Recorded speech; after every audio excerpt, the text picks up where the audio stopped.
Beyond the Mic with Sean Dillon. We're joined on the star line by an award-winning author of 3 New York Times Critics' Choice Best Books of the Year. His latest is City on Fire. We welcome author Don Winslow. Good morning. Thanks for having me, Sean. Don, let's go beyond the mic. Your life is a wild ride from Rhode Island, University, Nebraska, Africa, New York City.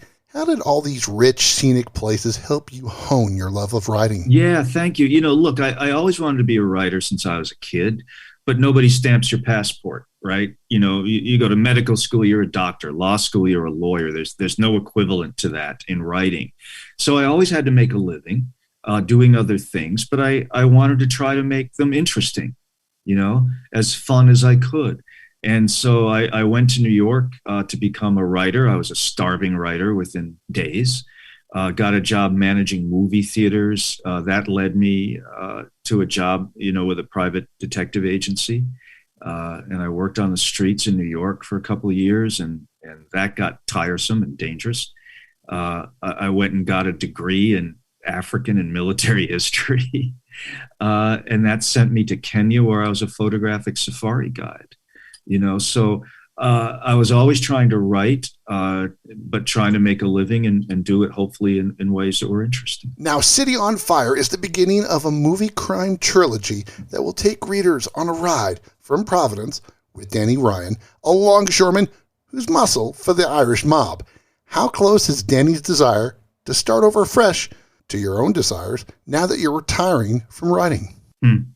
The retirement from writing's for pretty different reasons. When we meet Danny, I think maybe on page 2, he's thinking about leaving, that he knows that life's not good for him or his family, and he wants out and he can't find a way out. With me, man, life's been really good to me. I have loved what I've done, and I've been so lucky and so blessed, and people have been so great to me, but it's time, it's time to do some other things. I've been kind of active in terms of speaking out against some things that I think are wrong.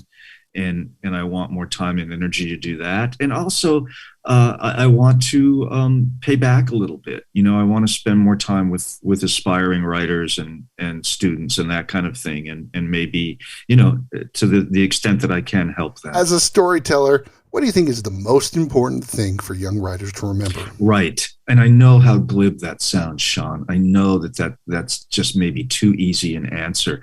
But writers write. Before it's a noun, it's a verb, The other thing I would tell them is read, because that's our food. That's our mental nutrition. The more you can read and the better stuff you can read, the better writer you're going to be.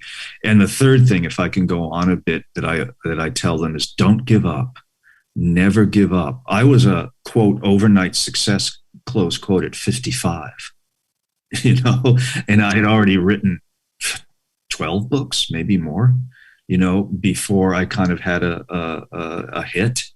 And so I always just tell them, if you do this every day or most days and you struggle with this seriously, with the blank screen or the empty page or whatever you want to call it, you are a writer. You're my colleague. And don't let anyone ever take that away from you. It's time for the Rocky Nate. 8 random questions. Answer with the first thing that comes to your mind. Don, there's no pressure. Uh-oh. Early in the morning, Sean. This could be dangerous. All right. If you were to start over, what career would you try? Homicide detective. If you could have your choice of star to portray Danny in the movie, who would you want to play him? I am not answering that question, sir, because that is very much in play at the moment, and I'd only get in trouble. Did you have a bully growing up? And if so, do you remember his name? Larry. Which one is your favorite Godfather movie? 1. You've directed Shakespearean productions, been a private investigator, anti-terrorist trainer, and a trial consultant. But what's the best job you've ever had? Photographic safari guide. You've been married to your wife for 37 years. What's the secret to keeping her happy? I try every day to do one thing, usually small, might be large, to make her day or her life better. What's the most interesting thing that you've researched for a book? The Mexican drug cartels. Do you like to play chess or checkers? Neither. hate games. It's time for the back half with author of City on Fire, Don Winslow, beyond the mic. Don, what's the best crime movie of all time? The Friends of Eddie Coyle. What character of yours, Art Keller or Danny Ryan, is the closest to you? Danny. You're in the middle of your final book tour. What does meeting your fans mean to you? So much. I met a couple of hundred of them yesterday here in Los Angeles. It was like seeing old friends, particularly after COVID. So the chance to see people who've supported me over these years, and have given me everything, and just say thank you and make a connection is meaningful. What's one thing you want to do personally that you might not have done in the past? I've done about everything I've wanted to. I just want to do more of it. I want to take longer hikes. I want to ride more waves. I want to spend more time with my wife. I just think I just want to do more of those things. It's time for One Big Question with author Don Winslow, beyond the mic. How has the COVID pandemic changed the way you look at your own mortality and the world? It made me look at time in relationships to the people that I love and care about. We had this enforced isolation, and writers are isolated anyway, right? That's what we do all day. But since it's let up a little bit, it struck me the opportunity to see friends, to have dinners and lunches and take walks with people has made me realize how important that is and how I need to pay more attention to it. Where can people find you, Don? They can find me on Twitter. They can find me on donwinslow.com.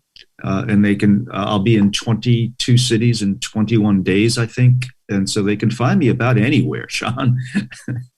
They might find me without looking for me. I might just show up. His childhood bully was named Larry, loves the original Godfather, and does not play games. His latest book is City on Fire. We thank author Don Winslow for taking the time to talk with us today. That was fun, Sean. Thank you very much. And that, my friends, is a Beyond the Mic shortcut.